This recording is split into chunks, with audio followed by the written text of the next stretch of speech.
And welcome in. Happy Sunday Fun Day, everybody. Welcome to the Nick Club Wrestling Happy Hour. I am one half of your host and virtual bartender, Mr. Nick Teodoro. Joining me, as always, is my tag team partner in life, my wife, Miss Nicole. What are you having this afternoon? Oh, you know me, having some Tito, some orange, some crayon. Mr. Nick, tell the people what you're drinking and our three things for the show. Well, there aren't really three things per se for this show. Well, I'm drinking my J. Lord Cabernet 7 Oaks as per usual. Well, Nikki, we're doing a very special show tonight. We are breaking down WWE LFG Legends and Future Greats. We're going to get to everything in episode 1 that we recently watched a couple times from last Sunday and preview what we look at for episode 2. It is a very special Sunday Fun Day on February 23rd, 2025. This is the Nick Club Wrestling Happy Hour. Wrestling has more than one royal family.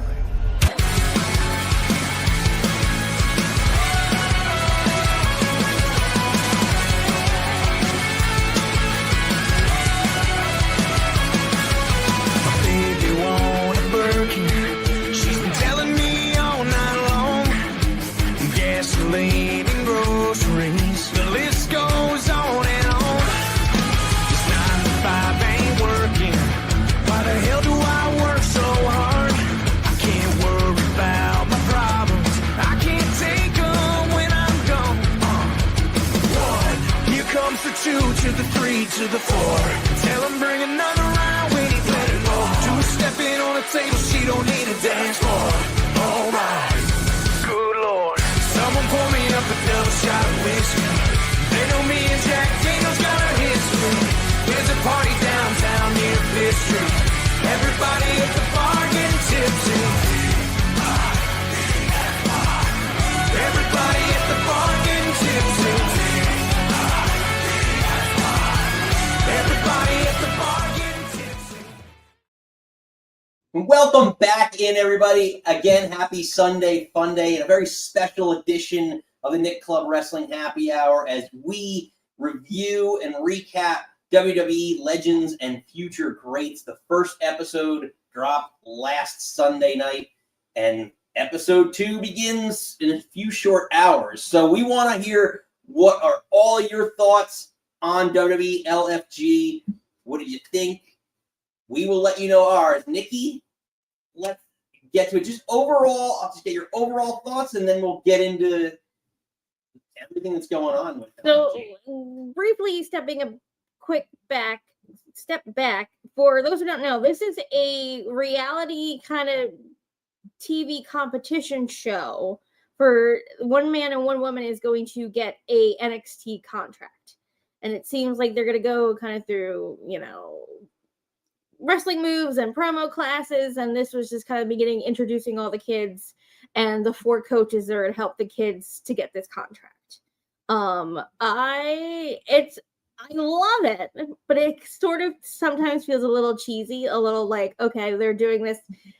It feels, worked. I was gonna say it's scripted. Some of the things like Bubba is like, how is this gonna work? It's just like the way they said certain things in the beginning that I thought was really funny. And then when the Undertaker debuted, there's this long shot of him coming in on his Harley or motorcycle or whatever. I'm assuming He had Harley. the longest intro of any coach. They're like, and Bubba took. Yeah, And Mickey. You get a 30-minute intro. Yeah. The Undertaker. Well, Again, it's the fucking Undertaker, so I get it. But I just kind of like they had like Joe Tessitore doing the voiceover, which I love because he has such that beautiful voice for it. It made me fall in love with Alicia Taylor a little bit more. I guess she's Raw announcing because Leon's on SmackDown, but kind of took over for Samantha Irvin. I love her seeing like a little bit more of her personality, like introducing people and kind of not being like a host, but sort of being like a host on that. You also saw a lot of backstage faces like Fit Finley and Fit Finley, Terry Taylor. Tim Taylor. What?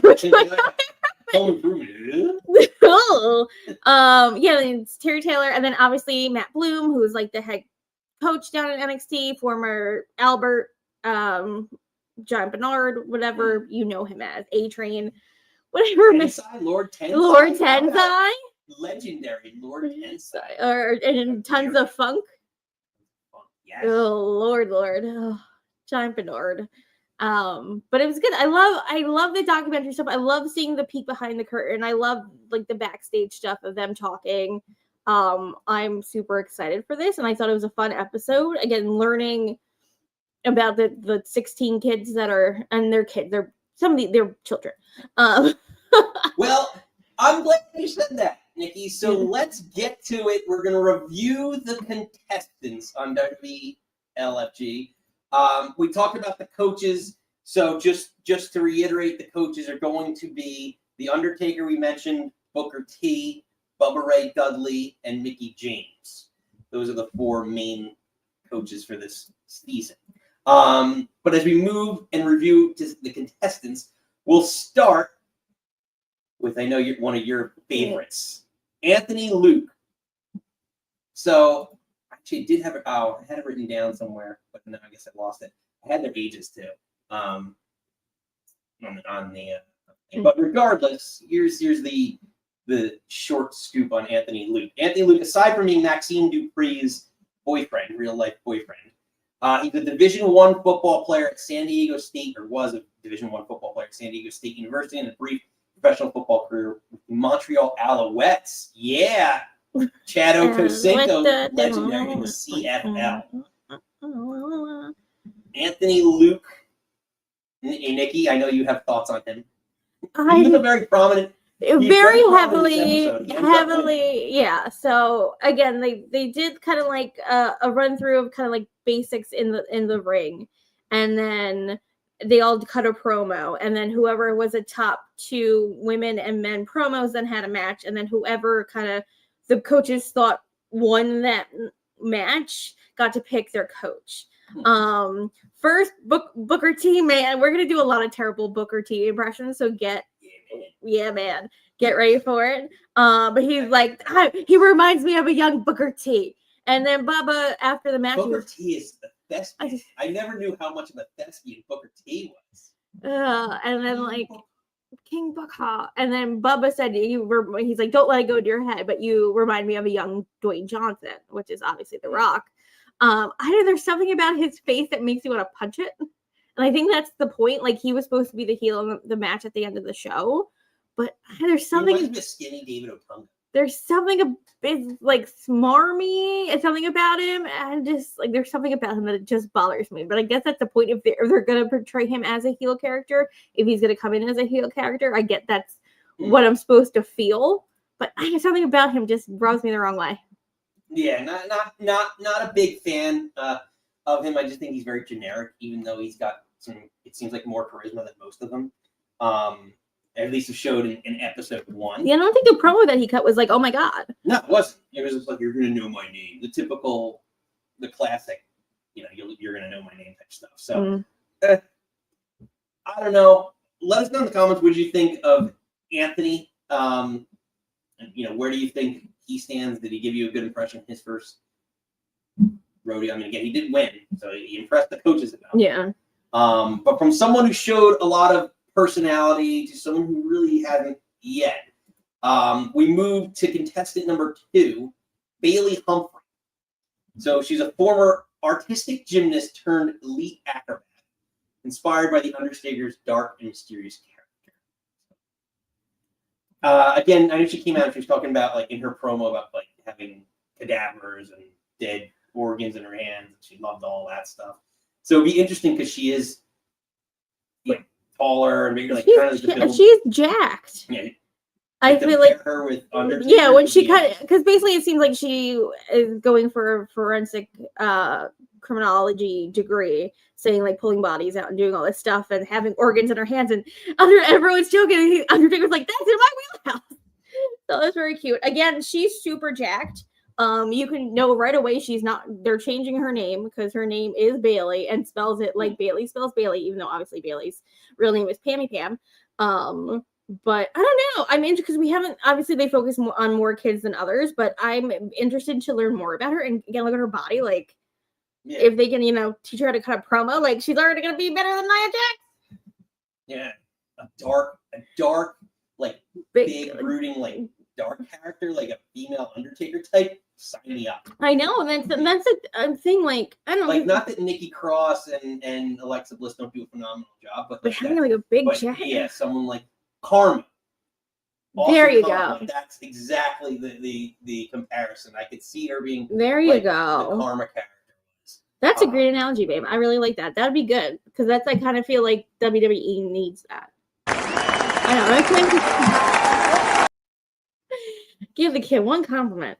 But no, I'm interested. They didn't really focus too much on her, but I'm interested to see more, and I kind of really hope they do. She gets to be with the Undertaker. Yeah, Bayley Humphrey with the Undertaker. I'd love to see her again. We haven't seen a bigger, taller, brooding, dark character since Karma. Karma's the only one. Like, I would really love to see her more like athletically, because I'm not saying Nia's not athletic, but I feel like if she can be athletic like Bronson Reed, like Bam Bam, someone that's big but can do stuff, because it's not like Nia's necessarily like that, but if she can be on that theme, like the female Bronson Reed or female Bam Bam, like again, we haven't seen her ring stuff. I have a theory about Bronson Reed. Wrong show, Tootsie. But we haven't seen much. I'm really interested to see more from her in the next couple years. Bayley Humphrey. So I do love a Bayley. Moving along, the next contestant. Oh no, Nikki. One of your favorites, Brayden BJ Ray, who made a lot of waves in the first episode. You can see a lot of it on YouTube, on AE and WWE's YouTube. He cuts what he thinks is a promo, and then proceeds to cut a real promo on Ray Dudley because of the interaction, because he wouldn't shake his hand earlier on because he says you have to earn my respect. Right. So when, like, in the beginning of the show, Shawn Michaels introduces all four of the mentor coaches, and Bubba comes out and he comes on like the side of Shawn Michaels, and again there's like Terry Taylor shakes hands with him, with Matt Bloom, someone else was there, Finley was there, like handshake the three of them, and then Brayden's right on the end, and Brayden puts his hand out. And Bubba Ray just kind of like walked by him, and he's like, I don't want to know you. I'm not your friend. Like, I'm here to get you to the next level. And once you've earned that respect, then I'll shake your hand. Was like, I guess that's such a big, it seems silly, but I guess such in the thing of the business, respect's a big thing, and making sure you shake everyone's hand's a big thing. But like, I guess it was not the appropriate time. And then he got. He was being a hard ass. But that's his character. That's Bubba. It's so hard because I'm gonna go because I want to say bully and Bubba and in between, but like that's his character. And that's what he said. He's like, I'm Hannibal Lecter. And then he's like, I'm a professional, psychologist and poker player. Like, I can read you. I see all your ticks. And he's snapping like this, and he's doing all these things. It's so fucking up Brayden's head, which is hysterical. But it's just like, again, to me, like. And again, when it happened, he's like, oh, it's not that serious, dog. And he's like, everyone, and he's like doing, impressions of Bully and impressions of Undertaker. And it's just like, he's not taking it serious. He's got a frat boy type gimmick in general. And which is funny because I think he was a wrestler. He was a college wrestler. Yeah, but that also throws me off. I could see his character working with like a Grayson Waller, Austin Theory, like that group. On the main roster, but it doesn't have much legs beyond that. Like, I feel like even like Grayson Waller, like I struggle sometimes unless he's in a group or a tag team. Like the whole frat boy thing doesn't work unless you have friends around you. Douchebag friends around you that make the character look better. And I don't know. I don't see like it's almost like to a lesser extent like Riddle. Like Riddle's character is probably the highest extent you could get someone with that frat boy bro type gimmick to go. And like on the main roster, it's like I don't know how much money there is, but he did. Like if he's playing it up as he's using this as an opportunity to be the heel on the show, I get what he's getting at. You're getting yourself noticed, but his personality, I don't like his gimmick. Yeah, and to me, it seems very fabricated. Yeah, and like very surface. And that's what like kind of Undertaker said. He's like, oh, like he's gonna get in his own way. That he does have the potential, the talent. Because again, like the actual second promo that he cut wasn't terrible. And again, like being in those classes are just gonna make him better. But it's just like if you're not gonna take this seriously, then you're not gonna go anywhere. And that's what one of the first things that Bubba did say. He's like, this is a business, and the quicker you can get that through your head, the better. And if Yeah. he's just gonna laugh it off, like, Undertaker was pissed. No, it's fair. Because, he's also, Undertaker said that he's like, this is a business that still means so much to me. So I just feel like if he's in there joking, then he's not going to go far, because every single one of those coaches, Shawn Michaels, Bloom, all of them take this so fucking seriously. And if he's just going to laugh at their profession that they love and hold dear, then like, kid's not going anywhere. No, it's fair. As much as you're good in the ring and you're a cute face. He's like, Bubba was like, get the fuck out of my ring. No, fair enough. Moving along, we have a gentleman who I don't think really got much on the opening show. Chris Island. No. His profile is very, very small. He excelled Okay. academically, graduating with honors in biomedical science pre-med, but his true calling lies in the ring. Seems like I don't, because for a second I thought it was the kid that cut that really bad promo, but that's not the kid that cut the really bad promo. No, he's coming up. Yeah, so I don't know. I gave an amateur well, not amateur, but yeah. Oh, that's what I was trying to say. What's threw me off about Brayden? Again, I know not everyone eats, sleeps, breathes this like, me and Nick do, but he was like, he was like a college wrestler, but he's like, I didn't really know anything about the WWE. Like, how do you get into like amateur wrestling, but don't know shit about WWE? That blows my mind. But again, I'm a nerd. What can I say? But it's just like, I didn't know that. I'm like, well, then what makes you want to wrestle? Again, two different styles of wrestling. I get that. But to me, I don't know. So moving along to one of my personal favorite, Nikki, I know what you're going to say. Yeah. You're going to know. Well, he's into blogs. Dana Sikelski. I thought it was Dani. Oh, Dani, sorry. Dani Sikelski. See, maybe I like her more. I know her actual name. No.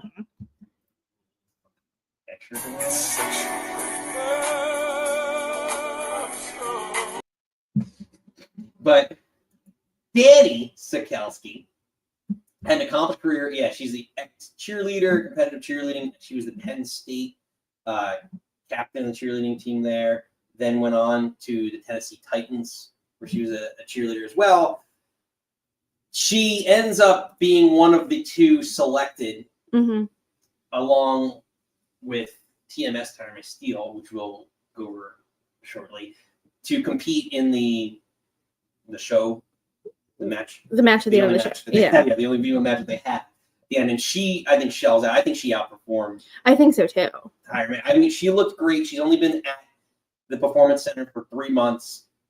I think she's got a tremendous, smaller build, but super athletic. Like, you saw a lot of the flair in the match that she was putting on, like even just like in the arm bars and the arm drags and stuff like that. She was putting a lot of her own personality into it. Mickie James coaches her up a little bit at the end, saying that I think because of her cheerleading background, she's a little too perfect. Yeah, they're like, we gotta dirty you up. That's what and T said. Yeah, I gotta dirty you up. I don't know. She said something.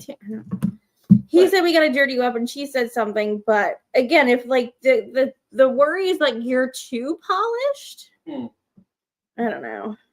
And she. Oh yeah, that's all I wrote. They said they gotta dirty her up. Yeah, she looked really strong. She took the L in the actual match, but she looked really strong in everything that she did. Even the promo, I thought the promo, which I was like, she might be a little too baby facey and things like that. But she was good. She was strong enough in the promo that I was like, all right, a little tweaks here or there. It's not an overly like all-American girl character. And I don't know. It was one of the coaches. I thought I had it in my notes. I didn't. But so when she came out for the match and she was on the ropes, one of them said, I thought maybe Mickie, maybe not. But it was like, oh, she's a natural baby face. And then sometimes, again, like everyone wants to be the heel. And sometimes you just need kind of that baby face is a little more natural than like force. Because, you don't want that sugary, super sweet, like maybe girl next door. Or like the girl next door, but it's a little daughter. But I don't know. I see a lot of potential in her, and I think she could be the natural baby face, maybe like a little Sol Ruka to me. Yeah. I would love to see. I don't know. I'd love to see her heel. I think she would work really well. So, the whole cheerleader thing, You just want a mean girl. What? You just want a mean blonde girl. Yeah, mean white. That's why you love me. Yeah. Acknowledge me. So, from one contestant that they think needs to dirty up to someone who I think has been used to getting dirty in the swamps. We go to Drake Morreaux from Baton Rouge, Louisiana, and he transitioned from football after being recruited by WWE while training football. Has a lot of that stereotypical Southern Louisiana Wyatt's vibe to him. The promo that he cut. I love the promo that he cut. I think it was one of the stronger ones, to be honest. I liked his promo better than Anthony Luke. I liked his promo better because he actually had like, it was like a seal, like I'm gonna drag you out of the swamp and it'll be later, alligator. And then it was a little cheesy, but like the way he said it, he again has that like more Wyatt kind of my Brody Lee, the kind of that swag to it. He is a cleaner looking Brody Lee, like Luke Harper to me. Everyone knows how much I love my Brody Lee. But no, I liked him a lot. I think they showed him a little bit during the when they're doing the progressions in the ring. He did cut the promo. I liked it more than other people's. Again, I'm very interested to see more. Yeah, I think well, we'll get to him shortly. There's another contestant that I think he might like. As I look at some of these, I see so many of these contestants that I'd be like, oh, they should pair together. Oh yeah, no, I know who I like. Yes. Okay. Yeah. I know exactly where you're going with. I believe so. Because what I called him. But one of my personal favorites, moving along, the only one with name value already, son of the former world heavyweight champion Evander Holyfield, Elijah Holyfield. In boxing, for those kids that don't know, his father's a very beyond famous boxer. And just in case kids don't. For educating. We educate people here too. Learn something new.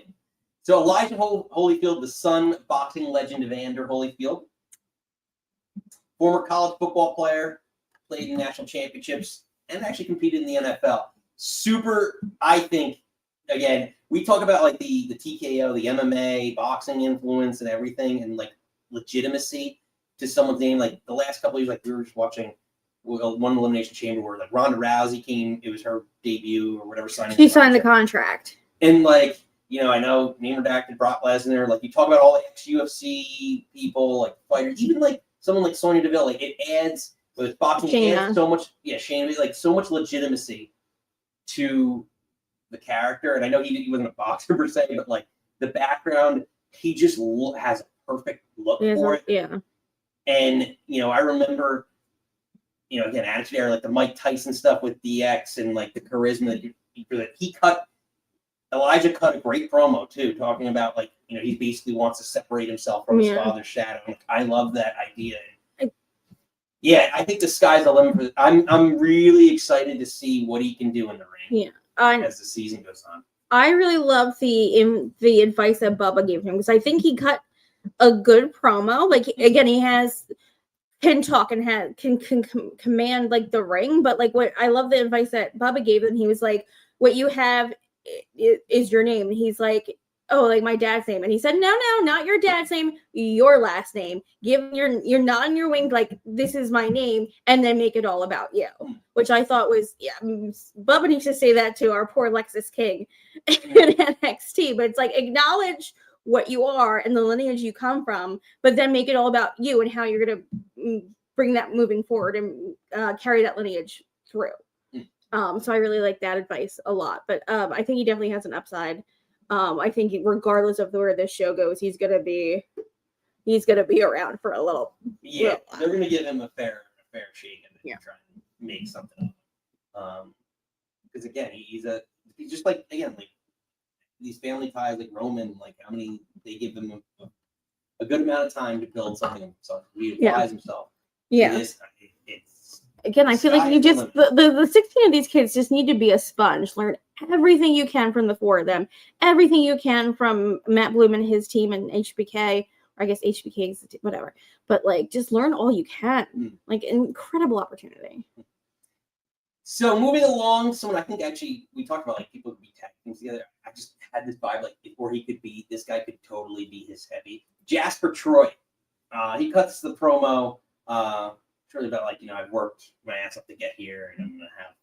Although he's been studying the business. Yeah, studying the business. I want to say student of the game, but you're not allowed to say that. Booker But T like, loved him. because he's from the street. Yeah, because he loves the street promos. I didn't really have much. We didn't really see any of his ring stuff. It's just like they show that he cut like the pretty good promo. Yeah, and he has said the he size, has a good look. We'll see. Again, yeah, he's someone that I'm interested to see more in, like Bayley. Yeah, basically, his write-up is he's a devoted family man who balances passion for wrestling and fitness with quality time with his wife. Okay. So yeah, just more of a generic. Generic one. Moving along, we have Leigh Laurel. I think I'm saying it right. Leigh Laurel. No, it's Leigh. Leigh. Yeah. Leigh. Leigh Laurel. Who's trained in Leigh Laurel. Leigh Laurel. However. Trained in Taekwondo, excelled as an undefeated high school tennis player, earned a bachelor's in business marketing, worked as a personal trainer. She modeled for Under Armour, competed in bodybuilding, and built a career in social media marketing as a fitness model and anime cosplayer. Oh, I think she has a very unique look. I don't really get where her promo is going. Because she was like, I got 2 moms and my dad's overseas and I can kick your butt. I'm like, I don't care where your moms or dad are. Like, it just seemed like, I know they're supposed to show their personality, a little more of their background. Like, I get that, like what they do with that, the Spanish girl. I forgot her name, we'll get there. But I just feel like, I don't know. My NXT Thunder Rosa. I just don't know. Again, I want to see a little bit more for her because I really don't know where that promo was going. But again, she has like incredible look, super cute, and like has the body for it. So I'm more interested to see where she goes. So from one person who cut a promo less memorable to someone who apparently killed it in the promo. I like her. Penina. P Nasty. P Nasty. You do like her? I thought you didn't. No, I will explain. Penina Tuilaepa. I think that's pretty good.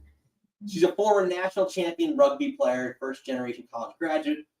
She's using her past struggles, including overcoming homelessness, as fuel to dominate her.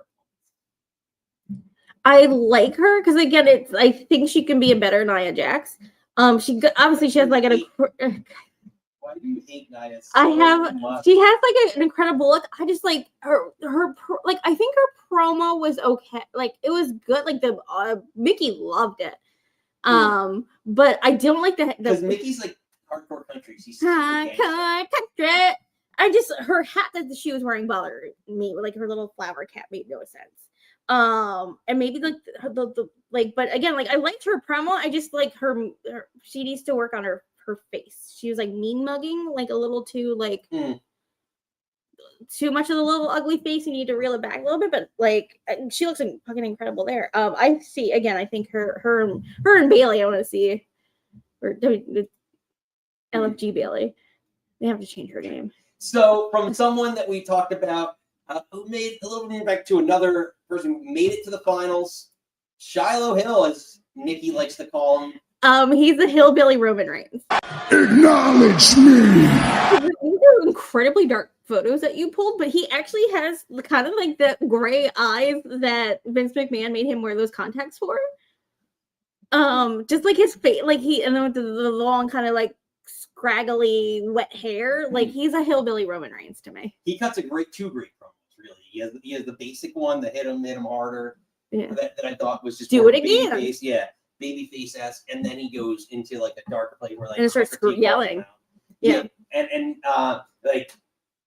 he has charisma, he has a good look to him. It's interesting. I thought, because I told you they're like I could see tag teams across the board. I could see him, he takes his tooth out and just him and Drake Morreaux being a tag team, put them in NXT as a tag team together. But, and like, make them like the Swamp Kings or whatever you would call them.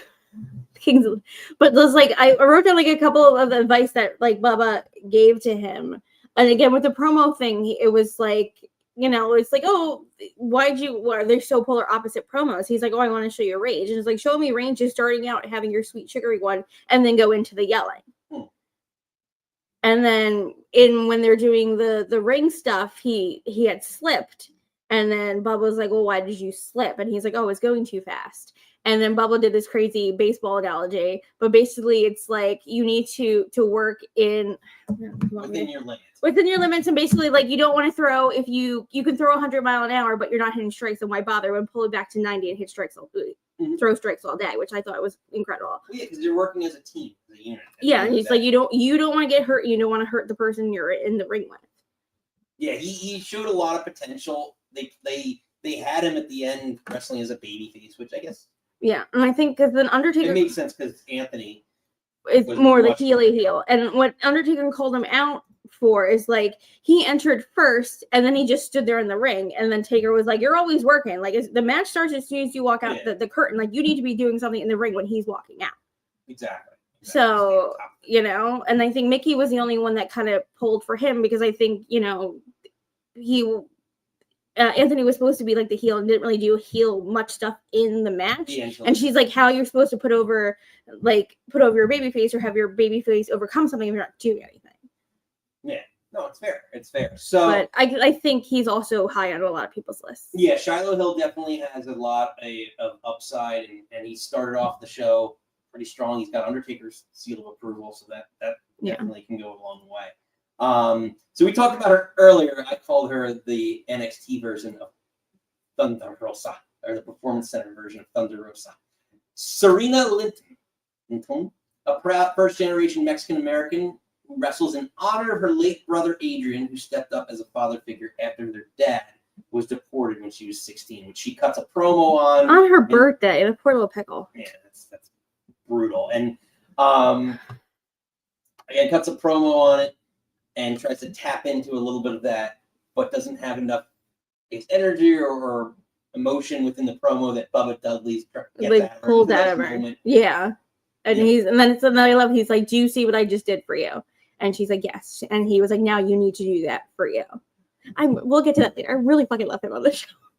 Yes. So Sirena seems like she's got. She reminds me. I know you call her Thunder Rosa, but she reminds me more of Tay Mello. And again, Tay Mello, Thunder Mello. Mello Rosa. And again, like Ty used to be in NXT, so I wonder if she can fill that kind of whole space role. Again, she's super cute. I think she's one of the ones that's been there and newer. Not as long, because there's some people that have been there for like HBK says they're all kind of different varying levels. So I think she's one of the newer kids, but again, I think potential could be there. Because again, it wasn't a bad promo, but I see where Bubba wanted her to take it to the next level. But again, she's super cute and see where she goes. So from one female to another, this is Tatyanna Dumas from Sydney, Australia, the youngest competitor ever on the Australian Ninja Warrior. And brought Comet, the God of Stars, to life on Australian Gladiators. I guess that's probably some sort of. It was probably Gladiators, but in Australia, and her name was Comet. Yes. So, American Gladiators, or Australian Gladiators, I guess it's called. I loved her. Again, we saw a great look. A very strong look, and that's what she said. She's like, "I'll be, with my shoulders back, my chin up, my head held high," because like when she's TAS. Tough. Yeah. T-A-T. No, I thought it was TAS, tough as shit. No, it was T. I don't know. But yes, Josh, we're trying to do a super secret pop-up stream today. We're doing a pop-up show. LFG. I don't know. Josh like WTF. I really thought she said tough as shit, though. No, I think tough as shit. Like, yeah. That's Tony Storm's thing. Get your own moves. Well, who knows? Maybe she was saying it before then. Who knows how long she's been on this? I really thought it was shit. I'm pretty sure. But I'm pretty sure it was. I'm pretty sure shit wouldn't have gotten deleted. Oh. No, I think it was. Well, Amy, who knows? Well, that was the thing that we'll watch our show on Friday. We'll talk about this. That what annoyed me about the Rock's promo on SmackDown is half of it was bleeped because he doesn't know how to shut his mouth. Well, I'm glad he talked about bad promos. Well, the next contestant had a bad promo. Oh, this poor sweet little pickle baby was like breaks every record. I was gonna say has all these records and all the fastest and the highest and the jumpiest and all this other stuff. This poor little baby could not talk to save his life. Like, here's the thing I don't get. Like, there's legitimacy to, like, we were talking about, you know, Elijah Holyfield, right? With the, even though he's a football player, the boxing background from his father, adding legitimacy to you. I'm sorry, track and field doesn't do it for me in this world. Like, if you say you were a discus champion, I don't care. I don't think that does anything for me. Like okay, Olympic wrestler, yes, maybe you have legitimacy. Like, maybe some sort of, like, Olympic boxer, whatever, like some sort of fighting style or anything like that. But track and field, what are you gonna do? You're gonna scare me? What are you gonna do? Run away? Jump over me? Yeah. But that's the thing, like, I don't, because Bianca's track and field, and she's incredible in the ring. I just feel like if he was like, oh, you look at my body, but you don't know what's in this side, but, like, my brain is where it's at, and it's like, what? You know what I want? A ladder match. So you could just run up the top of the ladder and grab her. I know, then you could just be like LA Knight and jump from up here to up there and just grab it. But yeah, he cuts a promo. So here's the background. Troy Yearwood is his name. He has a deep love for literature, poetry, and baking, inspired by the legendary Shawn Michaels. He aspires to not only master the craft of professional wrestling, but also become an elite entertainer. No, and then I feel like they kind of tore into him a little bit, and then when he walks away, Undertaker's like, I need whiskey. Like, I feel bad because they're, like, obviously being honest, honestly want to give the criticism, but it's just like, oh god, that was not good, honey. And I don't know if he's one of the kids. I don't think your little bio says how long we've been there for. No, and I don't remember because they flash it up, and maybe when I take notes for tonight's episode, I'll try to keep track of that better. But look at it, he looks like such a young baby pickle, and I'm just like, oh. So two left. So from one person from seemingly without charisma to someone who showed a lot of it. Olympic gold medalist Tyra Mae Steele. She draws inspiration from Kurt Angle's transition to the Olympics. She is her, along with Dani Raye, win the ladies competition for episode 1. And she ends up being the overall winner who gets to pick her coach. Spoiler alert, after calling her husband, her boyfriend, husband, and it bothered the shit out of me. To ask who she should pick, she picks The Undertaker. So, because he's a legend. She's got a lot of charisma, though. She's got a lot of energy. We like to call here the Big Nick energy. She's got an absolute lot of it. So, can I give the dissenting opinion? I think she showed more personality outside her promo. When they critiqued her a little bit on it, it's like, all right, that's great, but I don't know, like, about you, or like whatever, or like, I know what you did. Like, I think Undertaker said, I know what you did before, but what are you going to do now in the ring? And then when she walked out, she's like, oh, I'm going to take all this criticism and I'm going to, like, lie in it or live in it with love, or whatever the fuck she said, and like made the Undertaker laugh. And it was like, oh, I like her. But it wasn't her promo in the ring. It's like her just being her outside of it. Yeah. And then the promos that the camera, because they interview everyone, her personality showed more when she was doing the backstage or whatever to camera stuff than what her actual promo was supposed to be. And I think Dani was better than her in the actual match. Yeah.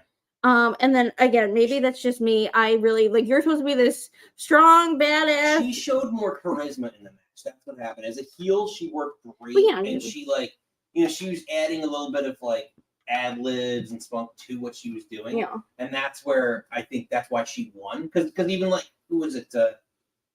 Who was the second to last coach? Was it Undertaker or Bully? Bully was like, who would fill an 80,000 seat? Oh, yeah. I look at you and I said, he's going to pick TMS. Because she just has more personality that shines through.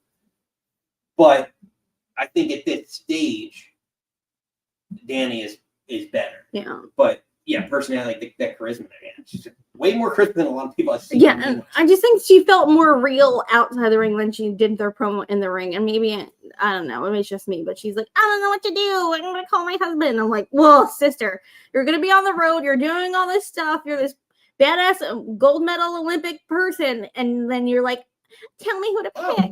I just got tweeted by Shiloh Hill. Tweet. Shut up. Cool. Does he know I called him the Hillbilly Roman Reigns and that I love him? Maybe he'll come up. Maybe he won't be so shy about it. Oh my god. That's pretty neat. That's so cute. But yeah, so I don't know. I think we're gonna see more of her, and I want to see more of her, and just I don't know, her just be like, I have to call my husband. Like, if roles were reversed, I would not call you. I love you to death, and I would tell you afterwards, and then you would tell me. You're like, well, you picked the wrong person.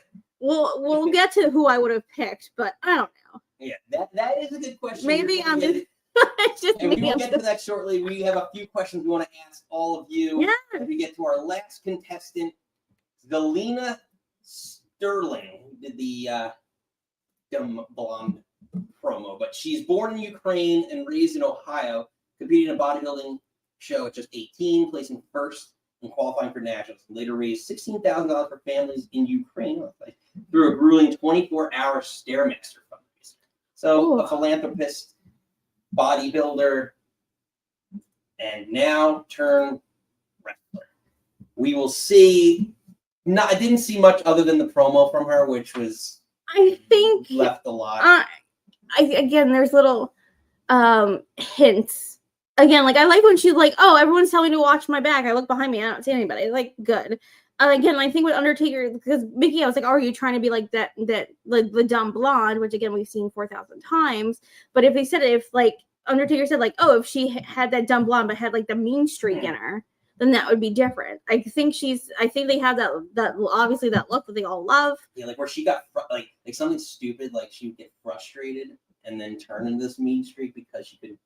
Yeah, because she's one of the, she's not Dani's size. She's like a little bigger. So like I would love for her to be like that mean girl and all of a sudden like, oh, I'm gonna be this nice like dumb blonde, and then you say something and then I'm gonna beat the shit out of you. Like I think that again, we don't need another dumb blonde girl. Fair enough. So those are the 12 contestants in WWE LFG Legends and Future Greats. So, Nikki, we got a couple things because this is a new show that we're getting to. Let me get through some comments. Oh, Josh likes my dad. No, honey. The amount of dad jokes that I hear on a regular basis is like if I had a nickel for every joke, we wouldn't need to do this podcast. I'd be living in a mansion. I love you immensely, but your dad jokes. All day, every day. So that being said, we're going to break down. So break it down. This is the latest show. Now, in the past, there's been others, and Tough Enough was the OG of this whole group. So the main difference between Tough Enough and LFG, in your eyes, Nikki?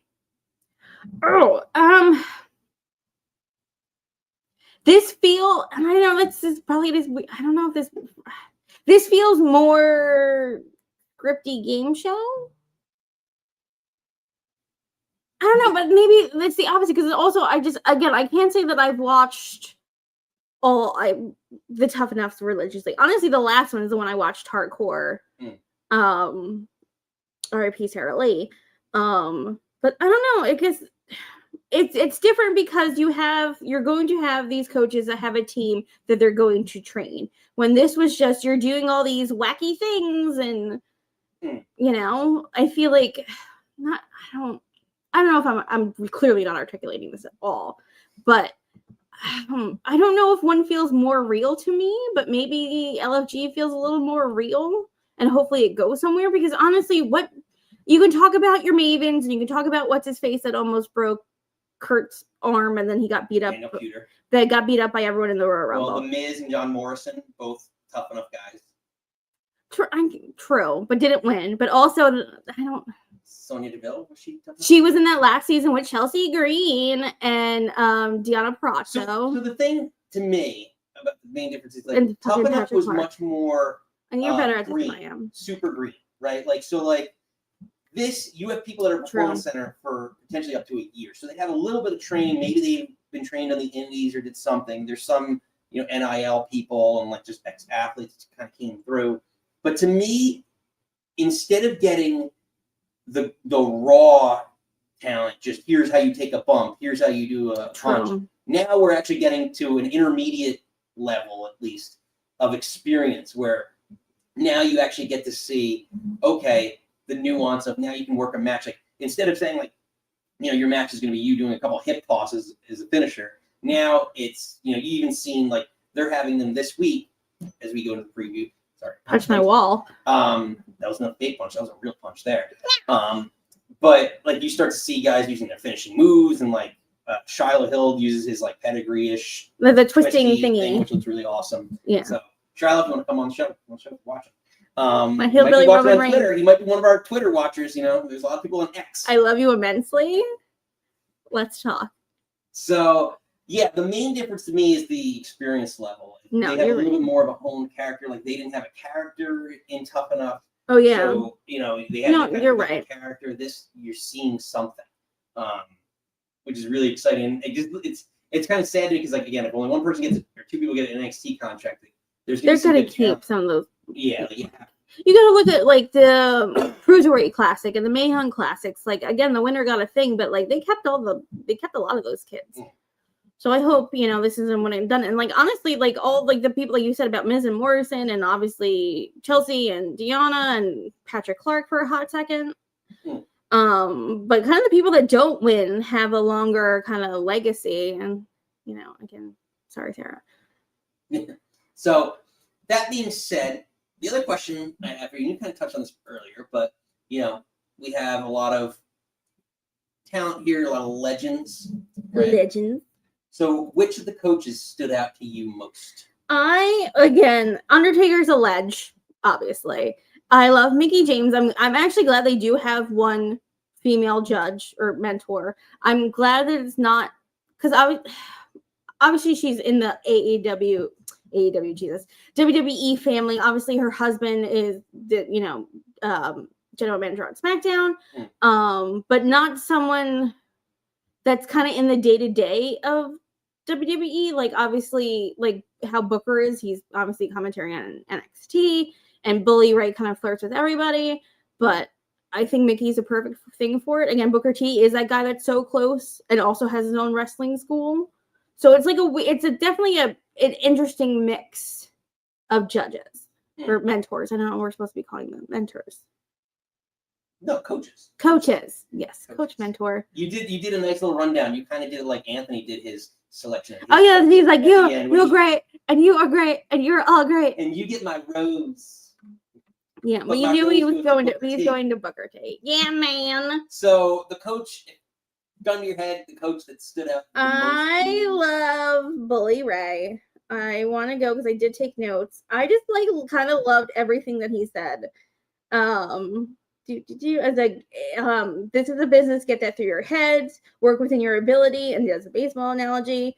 Then I love that he was talking to Dani and some other girl when he was like, if you're close to each other, you look small. Use the whole ring, and when you come together for the lockup, you look like two big grams hitting each other. That you look bigger, because again, like all these girls are like the size of my leg.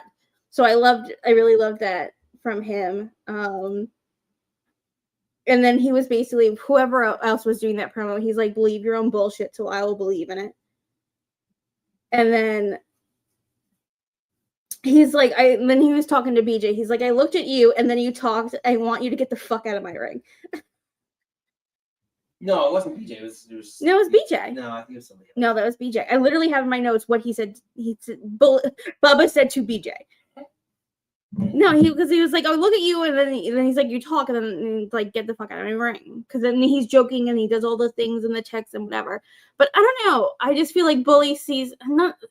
They all kind of see it this way, obviously, but like it's the business, and he's like, "I don't want to know your name. I don't want to do anything." Like this is him, and then him talking to everybody. Like I don't know. For him, I just like because he doesn't sugarcoat shit. And like, if I want to be the best and the toughest and the roughest, the baddest, the EST of everything, then you kind of need someone to shit on you a little bit. And Bully's going to shit on you a little bit. To me, I tend to agree he came across the best. I do really like Paul. I'm interested to see how, I think the person that kind of ironically struggled just because he's not used to being himself is Undertaker. He's kind of like struggling to like be Mark on camera versus like not like oh rest in peace, but like I think he's trying to be personable and like even like when at the end like Tyra chooses him and he's like trying to be funny, like good choice, like he's Yeah, He's I still, hate yeah. I hate to say it. He's just like, Again, you live in Okay. kayfabe world for 30 fucking years. yeah, no, it's tough. It's tough. I know, and we talked briefly on our normal podcast about like when his wife Michelle McCool got inducted, and they're like, oh, how do you feel? He's like, oh, I can't say anything. Like I have this exterior, like I have this thing that I built for 30 years, and I'm about to fucking cry because of my wife. And he's like, I can't talk, and it's just like he still feels very much like he doesn't know how to balance it, but just completely understandable. Like Josh said, like obviously, you build this mystique for 30 fucking years of this is who you are. Yeah, Josh agrees it has to be a huge change. Yeah, it's like, So like I get it. Like, do you ever you look back and check out the interview on Regis Philbin? From like the 1990s. Yeah, when him and Paul Bearer are all in the. What I really love, again, bringing back because for our Rex, we know I'm absolutely in love with Triple H and adore Triple H, but his cerebral assassin, whatever it was called, that DVD was the first time that Undertaker did interviews for a DVD. And you see him, he has got the bandana and the hoodie, but that's the first time he like legit, like, because they pump out all those DVDs. That's like the first. And then like Hunter said, he's like, when him and he first started dating Stephanie, he's like I didn't know what to do. He's like, I went to take her. Like he's the backstage guy. Like he's the guy that I need to talk to help me get through this. And the relationship between Triple H and Undertaker. So he's just like this sweet little baby pickle that's coming out of his, Undertaker. He's coming out of his little casket, and he's learning how to pee. Rest in peace. I think it really took like the pandemic, and I think that broke a lot. It's a good story. Josh said his brother-in-law met him in an elevator when he was 9. He's the Taker would not break that character and terrified. No, like Never break kayfabe. literally it was with pandemic that he broke when he finally went into the Hall of Fame, when his Hall of Fame speech was a TED Talk. Yeah, it's true. When he wanted the headpiece he didn't want to hold the microphone, and then him and Michelle McCool have a baby. I don't know, but again, he's like 30 whatever years of experience and at the top of his game for how long, and had such, as much as, I don't want to talk about him, how obviously Vince was such a mentor, such a father figure, such a voice in his ear, and again, all the gross stuff that he did outside. Again, everything I love is because of Vince McMahon, basically. But, so I don't know. I guess all these kind of things happening, him finally coming out of his shell. I love it. I don't know. No, it'd be interesting to see. Besides Booker T, man. A lot of breaking the fourth wall, behind the scenes stuff that we didn't normally see. And what I do 10+ years ago. So. Yeah, and I do kind of love to, because I feel like you're going to move on real quickly. When they do watch the matches and they are watching them do stuff in the ring, it's not just the 4 coaches. Like HBK's there, and then they're also talking to Matt Bloom, and they were also talking to Taylor. They're also talking to Finn. So Finlay. So it's like all kind of like all the normal everyday coaches at the PC also feel like they're kind of giving input and like, hey, I'm seeing this, or oh, we're doing that. So I love. And then when they were calling the match between Anthony and Shiloh, it's like, oh, you're gonna be the face, you're gonna be the good guy, or you're gonna be the heel, you're the good guy, whatever he said. But I love that it's not. If maybe I take that back. Maybe then LFG feels more real because it's more people involved that would be involved if the cameras weren't there. Man, I don't know. It's a good question. A good point. Again, main difference between Tough Enough and LFG, a lot of experience differently. I know, it's not just like Billy Gunn yelling at people, or Bill DeMott yelling at people, or Bob Holly yelling at people, and Cameron saying she liked this really shitty women's match, and Stone Cold be like, what? Fair enough. So, Nikki, I have 2 more questions before we get out of here. We'll open up the phone I'm sweating. if people want to call in and chat a little bit about it, but let us know in the comments below. Smash the like and subscribe if you haven't already. Shiloh, you better subscribe if you're watching. I'd be very disappointed. My new love. So, my question is, first, which participant could be a bust? The biggest flop of the 14 matches? 16. 16? I don't know. I feel like the easy answer is going to be BJ. Because I feel like if he's gonna get in his own way, and if obviously you have to check your ego at the door. You're going in there to learn from people that had an incredible run inside, outside WWE. If you're not going to check your ego at the door, you're not going to learn anything. If you think you know, or you think you're being disrespected, or, whatever he said, if you're not going to check your shit at the door, then you're not going anywhere. Because I think this business is very much about eating your humble pie. Yeah, I mean, I agree. You do have to have some level of humility, but I think he was playing it up because he knows his character is a D-bag. Like, he has to be a D-bag. And I think he just thought, I'm going to make, come out guns blazing on this first chance I have to make an impression. And I think instead of, like, tucking his tail between his legs when he's challenged from Bubba Dudley, he thought, I'll double down on it. And it went the complete worst direction that he thought it would have gone for him. So I don't think he has, we haven't seen him in the ring yet, so that's gonna be the interesting thing. Is how does he maneuver? Like, again, he's an amateur wrestler, so he has some athletic talent for sure. Well, then I guess to counter your point, well, that's cute that you want to be the heel of this little competition show, but then when this is over in 10 weeks and you don't get that contract, and everyone thinks you're kind of a dickhole, like, what reputation is going to give you that in NXT proper, or ever going to me when everyone thinks you're a fucking asshole because how you treat a bully? Yeah, well, exactly. But you could also he could also maybe play it on the indies and make some sort of I'm sure AEW will snatch you up tomorrow. Seriously, get ready. To me, at least in terms of people that I just don't see right now anything move forward. It doesn't mean, I don't want to sound negative, but it doesn't mean that they're going to be a bust. Just that what I think they could be, Troy. Oh, that poor little pickle. He just has little to no charisma. I don't know. Like, what do you see when you look at me physically? He doesn't even look imposing. So there's nothing that intimidates. Yeah, you're just a toned guy. Like, you've been playing playing basketball somewhere. I don't know. Like, he doesn't. Again, like, looking at the Kofis and the Xavier Woods, like, you don't need to be this brooding mountain of a man. But right. If there's no but again Kofi and Woods and Finn Balor, everyone else that has that body type. But then you can't, because I love the Undertaker said that. He's like, we saw them in the ring. He's like, now you got to make me buy a ticket. Right. You have to sell me some seats. And again, if there's nothing distinctive about your body type and you're the same of a shit ton of guys on the thing, and you can't lure me in, there's nothing about that me wants to see you. Sorry, honey. Exactly.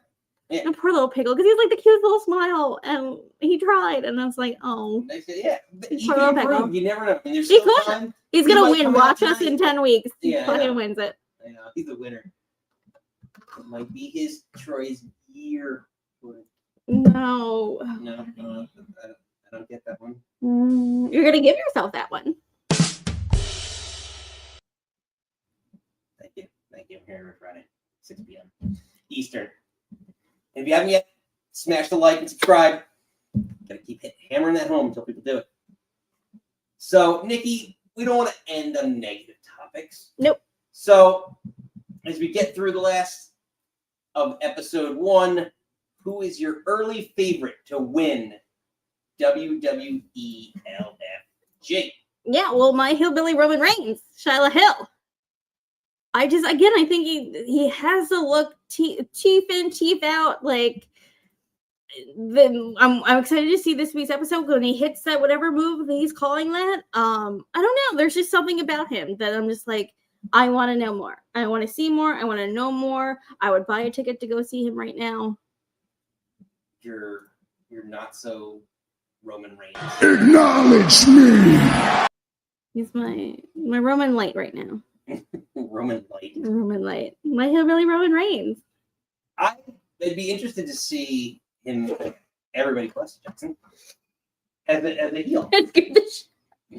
Our dog Jackson just sneezed. So He's making a cameo in the show. But Right back to sleep. yeah, to me, he definitely had a great showing.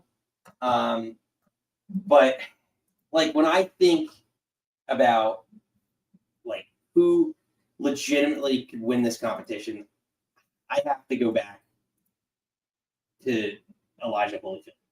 I think that he's just absolutely ready to, like, he's got the name, he's got the look. I think a little bit of polish on the promos, and depending on how he is in the ring, and even then, there's so many people that get so protected in the ring at every level, at the main roster level, NXT, it doesn't really matter, that I think that this guy's got such potential that you could put him main roster, bring more mainstream attention to him as a credible challenger to anybody, give him some sort of like, actually, no, I'm not gonna say that. I'm not gonna. Don't give him a puncher like a fist. Oh no, you say that all the way. No, do something again. Like what Bully said, like you have your last name. Lean into it and do something different. So I hope give him a sweet chin music or something. Have a badass the Black Mask. Give him something just like what? Something.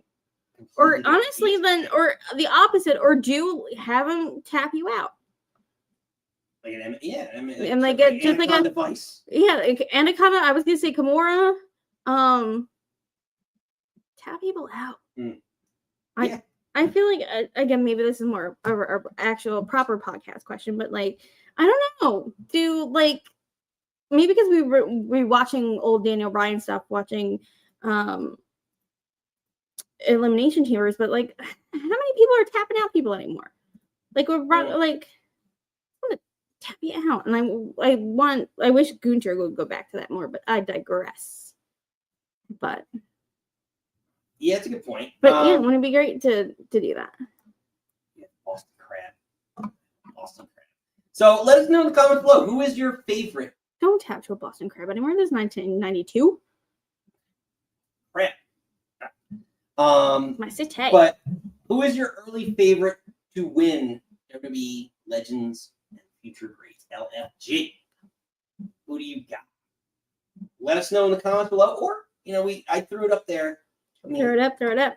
You can also call in if you want to call in. We'll open up the phone lines real quickly here for a hot minute if anyone wants to chime in. Let me make sure I get this done right in the comments here. So that's that.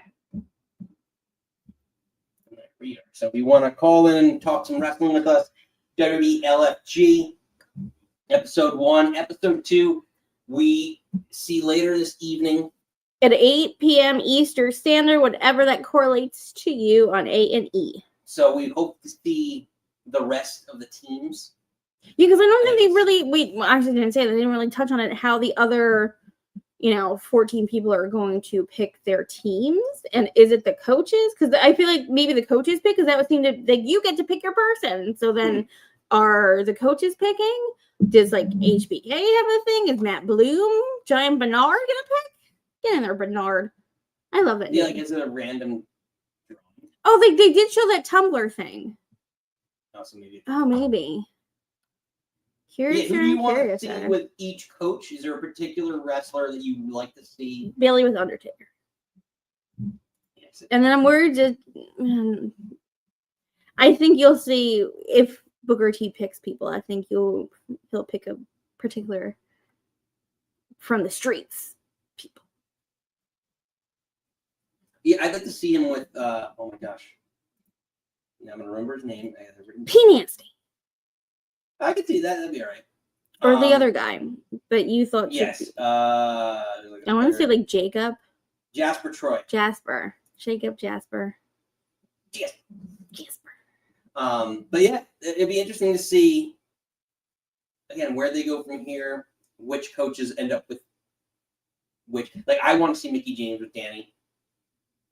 But I also feel like, is that too obvious that like I don't know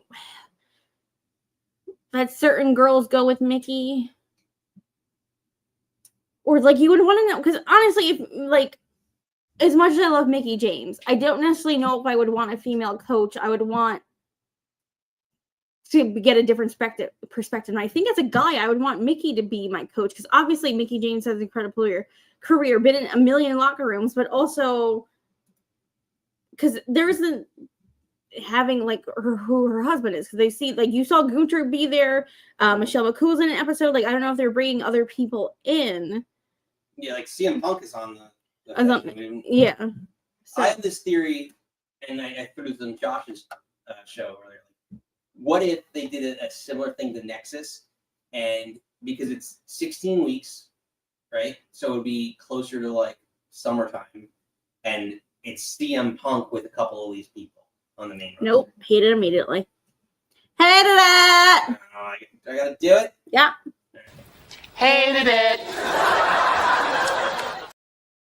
I love that drop so much. It's one of my favorites. I got a lot of it. We don't need to play them all right now. I know. No, we don't need to. I don't know. But I can see Dani picking Mickie. That would be if she has the right pick. Yeah, I don't know. We'll find out. Or maybe it's like the next 5 couple hours? weeks they do a 4 match hours? and then. Well, I don't want to go like 4 weeks to figure out who the teams are either. Yeah. Excuse me. Yeah, I'm like sweating, like I don't know what right now. Well, Nick has the fireplace on. I sit right but behind it. Yeah. Yes. It's cold. Talking about swamps. And there's some swamp butt. Well, hey, listen. Gotta keep warm in these cold winters. Oh my god. He's never been cold in his life and it shows. Unbelievable. Well, Nikki, phone lines are a little light tonight. That's fine. This I afternoon. love just shooting the shit with you. And I love that we're doing different topics. Like again, we did the Bray Wyatt thing, we did the Vince documentary. Now we're doing the little foray into LFG. Let's fucking go. Yes, I just love that video. I love that idea too. We're gonna do this. Probably we're gonna try and keep it rolling. Next week we have our. Ooh, that's interesting. Yeah, no, we got our Elimination Chamber. Chambres. We're previewing on Friday, so we'll be back here Friday. We're here every Friday at 6 Eastern time, whatever that correlates to you, for the Knit Club Wrestling Happy Hour, our normal Friday show. So we're previewing this week Elimination Chamber. Got a lot going on there. That'll be fun. Again. And we're doing, I'm so excited, Nick.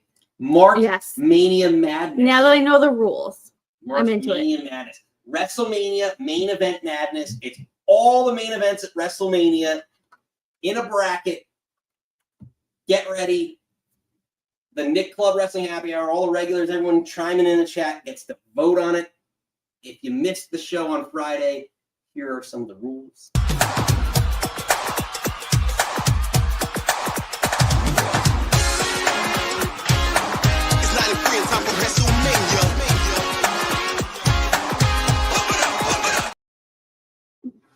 Nikki's burning over here. I was like, shut off the fireplace, feel my back. I'm on fire.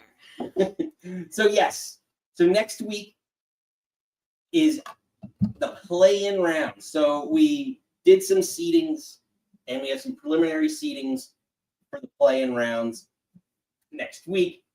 Head-to-head matchups. So we'll take a quick look at that before we get you out of here.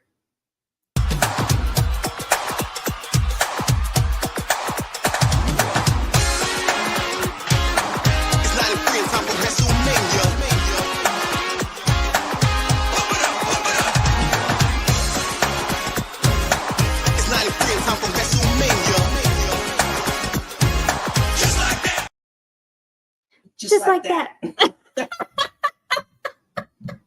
Jinx. I love you so much. And this is why we do this podcast. I love you. No, that's my brother. I love you. I love you. The creepiest of creepers. But yes, this has been a fun one. So get yourself some snacks. You got a couple hours to get some snacks, some drinks for WWE LFG episode 2 tonight. Dropping. Before you go, drop a like and subscribe. We like to say hit the old Samoan spike on the like. And we will shortly be back this Friday, 6 p.m. We'll catch you then. Nikki, take us out the only way we know how to. Triple H. Thought we had a spectacular event tonight. Very excited that so far everybody seems to have come out unscathed. Banged up, bumps and bruises, but nobody seriously injured, which I always hold my breath on these events. You want to see people have the best outing that they can possibly have and make memories, but do it safely. And we were able to do that tonight. And another show without incident, Nikki. Yeah. Very well done. Well done to you, sir. Well done. So, till next time, everybody, we will see you on Friday, 6 p.m. But you do not have to go home. But you can stay here. Bye.